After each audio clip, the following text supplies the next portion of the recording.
Hello,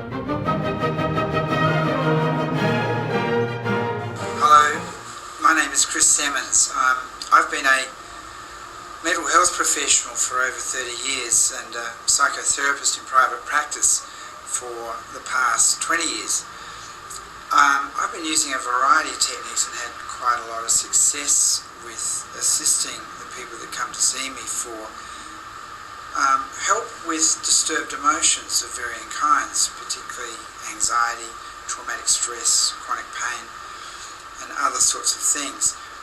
Over the past 12 years, I've been using a technique in my practice called thought-filled therapy, which has really revolutionised what I do, amazingly, actually. It's a technique that involves literally tapping on acupuncture points as one tunes in to a particular disturbed emotion.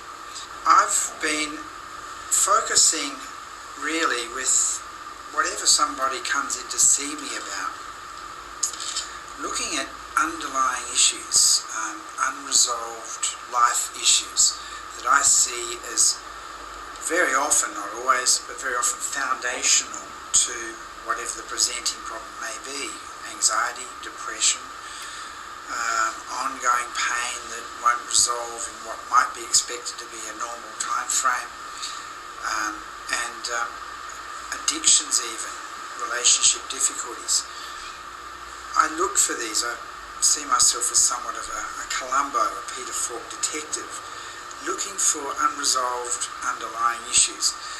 And I do that with great confidence, knowing that thought-filled therapy, in most cases, not in all cases, but my experience in most cases over this period of time, can quite quickly, very efficiently, often literally in minutes, which seems an amazing statement, but it's true, resolve many of these underlying unresolved issues of traumatic stress, sexual abuse, physical abuse, emotional abuse, abandonment, less than optimal parenting, a range of issues that can underlie symptoms that then later on present.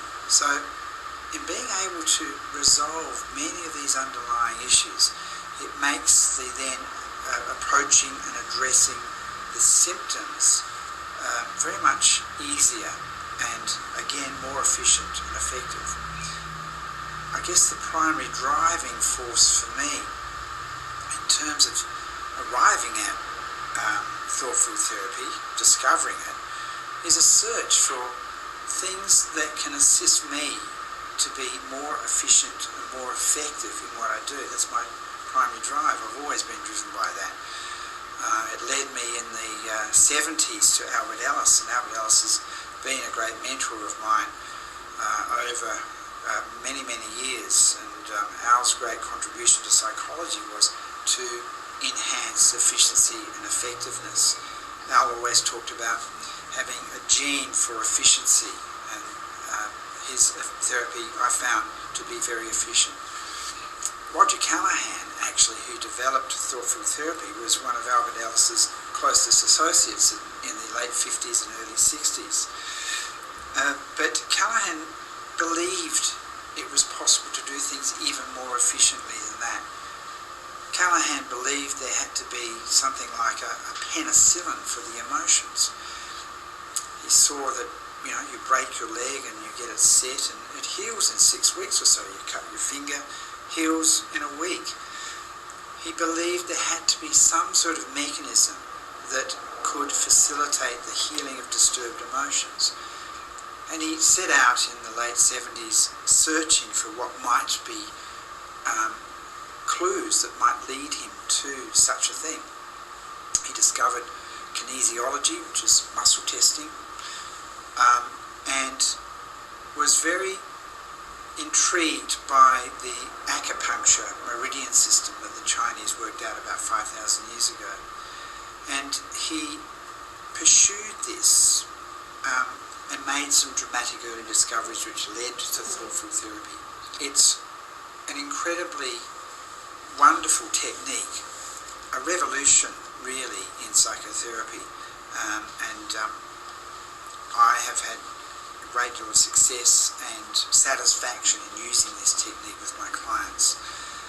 And if you haven't come across thought field therapy before, I would urge you to explore it.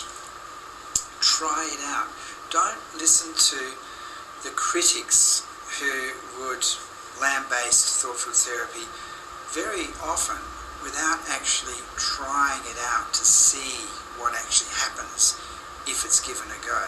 Give it a go yourself and see what happens. I think you'll be quite pleasantly surprised. Goodbye for